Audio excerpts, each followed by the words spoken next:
How much does an acre of land cost with a house on it in East Tennessee? I get so many people asking about, they want one, maybe an acre, maybe a little more, with a house on it, just a normal basic house. How much does that cost? Well, today we are diving in exactly to that question.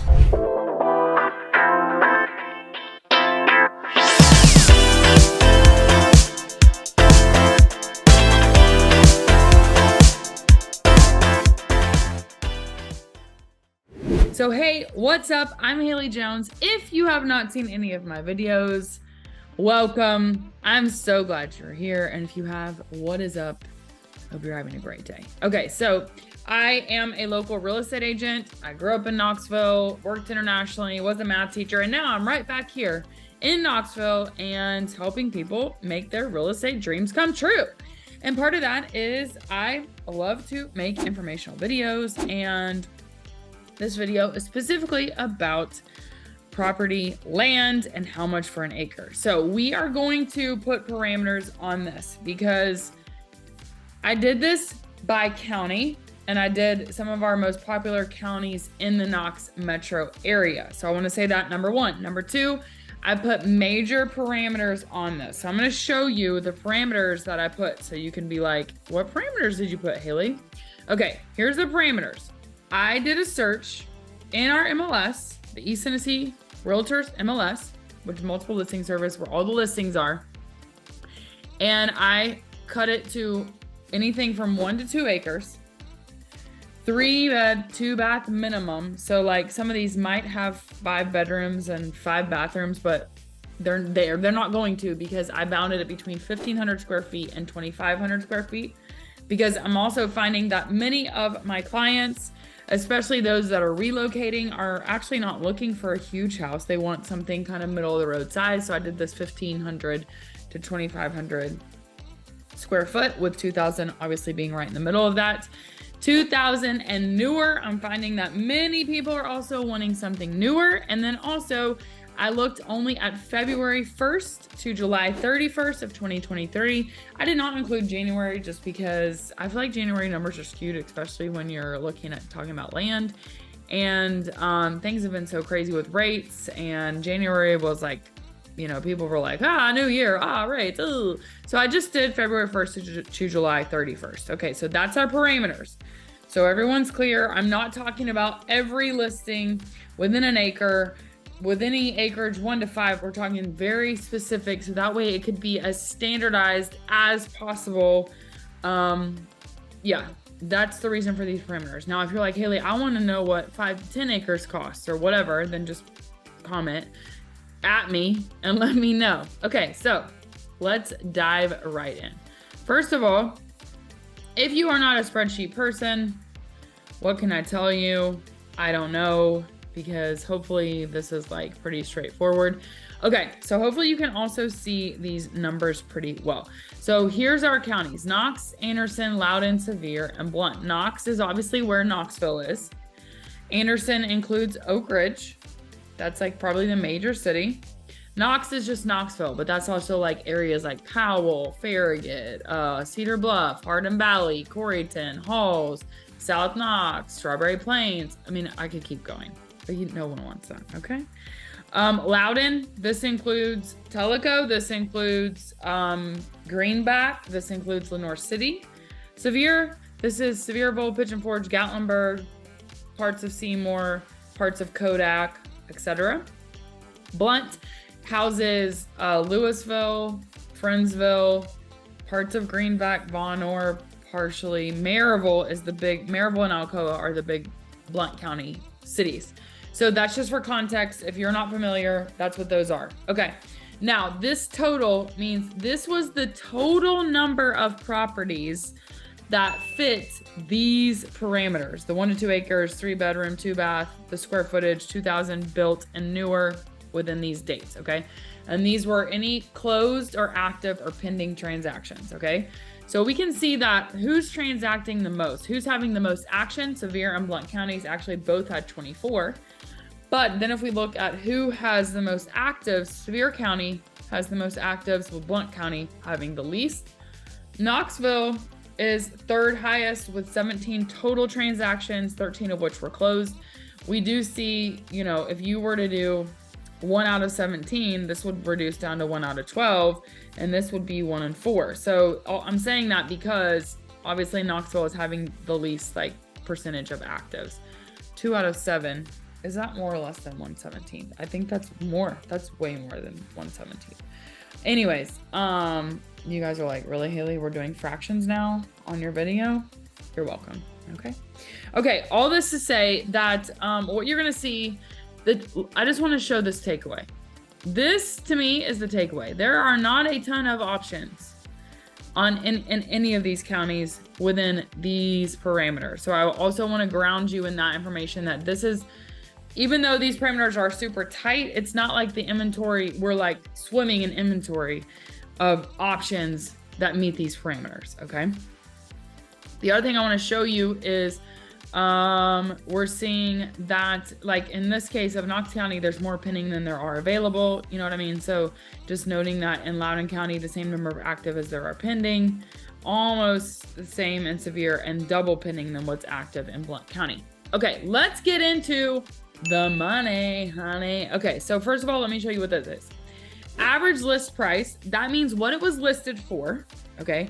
Average sold price, this is out of these that sold, so out of these closed ones, what was their average price closed?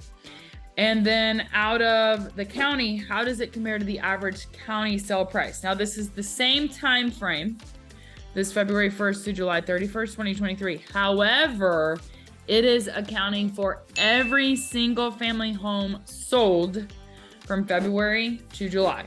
Average sell price. Okay, so this parameter is much, much bigger. And the main reason I wanted to show you this is because I wanted you to see how do these prices compare to everything sold. In every case, the average sell price for the county, interestingly, is higher by a lot. Like this is way higher in Loudoun County. It's very interesting, right? Like the average sell price is way higher. Knox County, average sell price, way higher.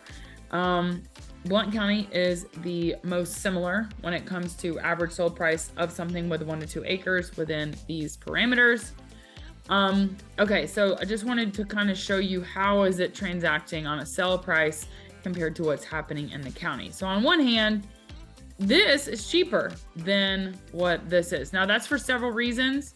Some of that has to do with location, because you know, stuff that has an acre. For Knox County, as an example, stuff that has an acre probably is not new construction in Hardin Valley, new construction in Farragut. It's just not. It doesn't have an acre. New construction stuff does not have an acre, point blank, period, unless it's like $1 billion. When I say $1 billion, I mean $1 million, but it's the same difference. Okay.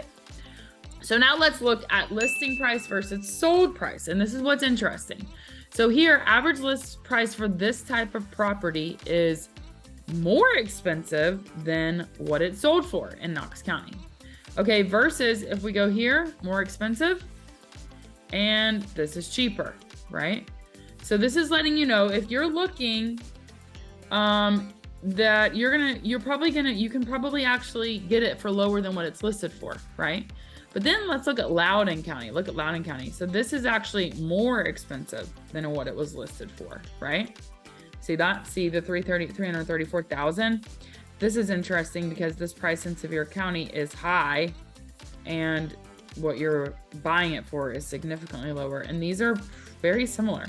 This is interesting because these are the most similar when it comes across the board, Blount County to these parameters, 1 to 2 acres, 1,500 to 2,500 square feet, etc. But nonetheless, this is cheaper sold than it is, you know, whatever. And in all cases, the county is higher, like we talked about, right? Okay, so just showing you that. Now let's look at average sold price per square foot. I don't really like price per square foot. In this case, it works because we're looking at similar based on these parameters. Now we're also talking about every home type. I'm gonna get to that in a second. Like some of these include manufactured homes, okay? But I do just wanna say that for the most part, all of these, you can get less than list price according to these numbers. So I think that's pretty interesting. Now, also know that there is a little bit of a lag here because if it's sold, it's including something that's already closed versus a list price is kind of like a lagging indicator because the market is appreciating, right? So stuff is more expensive now in August 2nd as I'm making this than it was on February 1st. So February was cheaper, right? Well, stuff that's sold was probably listed way sooner than the stuff that's currently active, right? Than this one that's active. So I just want to, this includes all the list prices for all of these, whereas this average sold price includes just these guys, right? So this is a lagging indicator. However, we are seeing that, okay, well, stuff in general is going lower than the list price. So that's just something to kind of keep in mind. Even though these prices are increasing, you know, we're seeing that we're not seeing a 1-to-1 sold to list ratio. In other words, people can buy a little bit less than what they're listed at. Again, these are pretty similar. Blount County, Anderson County, super close. Whereas like this to me is a significant difference. Sevier County, look at this, is definitely a significant difference. And when I say significant, I'm not talking like statistically for my stats people out there. I'm just saying like 285 to 280,000. I mean, not a big difference versus 638 to 511. You can certainly offer lower than what's being asked, right? Okay. Also interestingly, look at this. Average list price is higher in Sevier County than the county average sold price. People are thinking they're getting lots of money for their houses in Sevier County because Sevier County, you know where that is? Gatlinburg, tourism, Great Smoky Mountains. Yeah. Okay. I just put this price per square foot just because people are always asking price per square foot. I don't necessarily love that metric simply because, you know, again, this metric is including even 2-story homes. This is including every type of home that aren't necessarily comparable. They're comparable in the sense that they satisfy these, but they also do include any single family home, which includes manufactured, modular, tri-level, split foyer, 2-story traditional, blah, blah, blah, blah. No condos, no townhouses. But anyways, the other thing I wanted to point out is this average square footage. So this is again, out of all of these total houses. So average square feet, we see that like, if you're thinking about, well, where am I getting the most bang for my buck in terms of size and price? Well, like here, we're seeing 343,000 for 2,000 square feet, right? We're seeing that in Anderson County, it's 280,000, but this is also the smallest of all of these, right? Whereas our largest one is actually Knox County, and Knox County is third highest, so right in the middle kind of this group.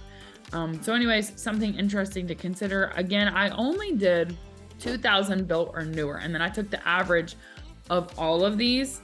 Oldest was Loudon, newest is Anderson. Again, I think that's interesting because I think of Anderson as like not new, and it's not necessarily saying these are new. We're just saying that on average of the houses that were listed, which again, these are very small sample sizes. This was 7 total houses that this applied to since February. So that's a very small sample size.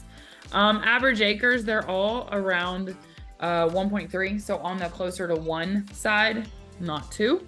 So this is, I would think is like, okay, well for an acre of land with a 3-bed, 2-bath home, I'm going to be thinking I'm going to spend about $340,000.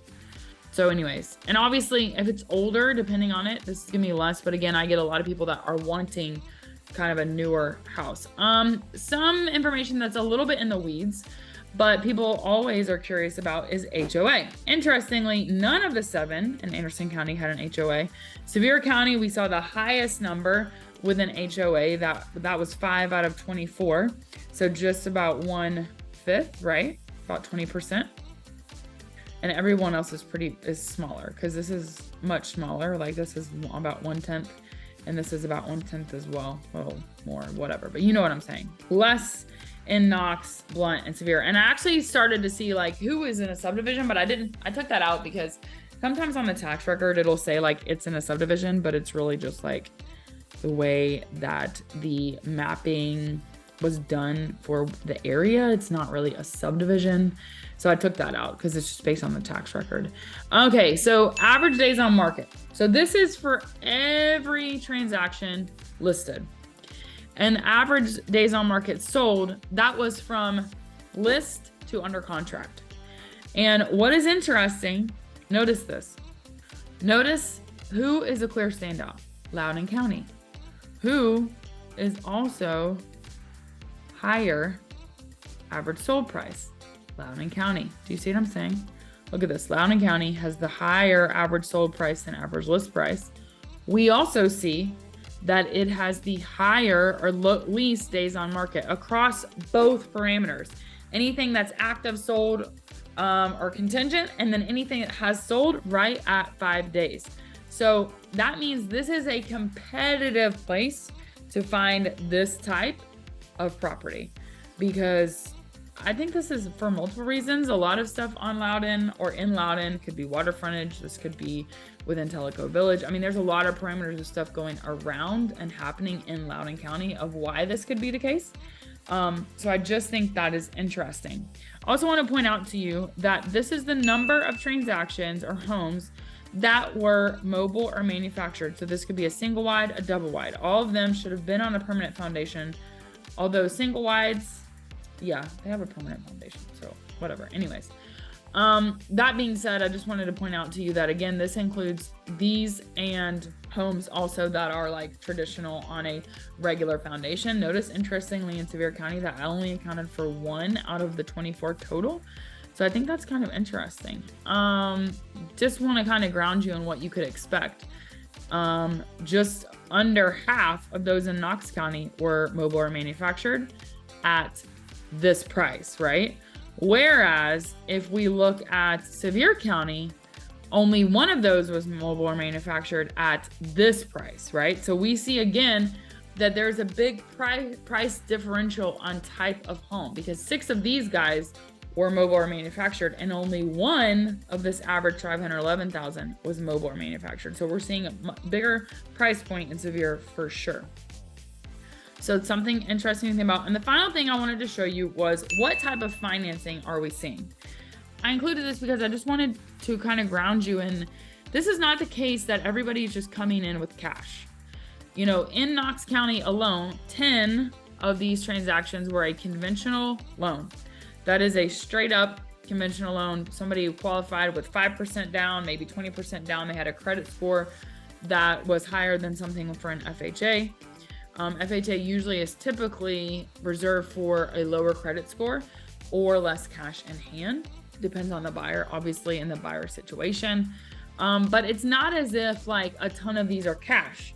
I do want to show you that Sevier, again, our highest priced one, we saw the most cash transactions in Sevier. We see that Loudoun, more cash, and Blunt, more cash. Well, interestingly, again, these are some of the higher price points of what's happening within these parameters, right? So just want to kind of show you that all of these, basically any type of financing is working. It's just the financing that works for you as a buyer, right? So it could be conventional, it could be VA, it could be FHA. We see that the majority of these are actually conventional loans. There is this narrative going around that everybody is coming in with cash and buying up the land. This right here is showing you that is not true, my friend. So anyways, yeah, so overall, I think it's interesting. I think one of the big takeaways here is seeing that you could actually find a property that's built before or after 2000 that's cheaper than what the market is. Now, again, these counties are ginormo, right? So this is across the entire county. So just, kind of keep that in mind as well, because for example, Knox County, this includes West Knox, right? Well, a lot of these probably are not in West Knoxville because a lot of those lots are not 1 to 2 acres, etc. So anyways, I hope this has been helpful. I hope this kind of grounds you in like what kind of price expectation you might be thinking of. And I think also it should be kind of a positive, because when you're looking to purchase, I think the more specific that you can get, the better idea you can think about what you want to purchase. Because 343,000 sounds a lot better than 451,000, right? So if you're thinking, okay, I want an acre, I want to be in Knox County, I want, you know, whatever 2000 and newer for under 350. Well, my friend, that's happening, right? So, you know, it's possible. It's just being, you know, getting kind of honed in on what you are exactly looking for. The other thing I didn't include in these parameters were things like parking. I didn't include anything about garages or any of that. And this doesn't account for like if it's well water or utility water or septic water. So anyways, that being said, I think it is interesting to look at these prices and see which county might be a good fit for you based on price. If you're looking at price alone, you might start with Anderson County. If you're like, give me the best deal, the best bang for my buck, then maybe you're going to Anderson. However, remember, those tend to be a little bit smaller. So then if you want to look at on the larger side for the cheaper price, you're going to look in Knox County. You're absolutely not going to look in Sevier County because a lot of those properties, that's just coveted, right? If it's unrestricted in Sevier County, woo, forget about it, because somebody could make that into an investment property very easily, because again, that's one of the most traveled areas in the country, because of the Great Smoky Mountains. So anyways, I hope that this was insightful for you. I hope that you've gained some information. And if you're like, Haley, do, you know, an analysis on 2-story houses with a detached garage and a mountain view, I will do that. I can do that. So anyways, I hope this was helpful. Let me know your thoughts in the comments. And if this video was helpful, I would love it if you could subscribe or send it to somebody who's asking you, how much does an acre with a house cost? And until next time, I'll see you later.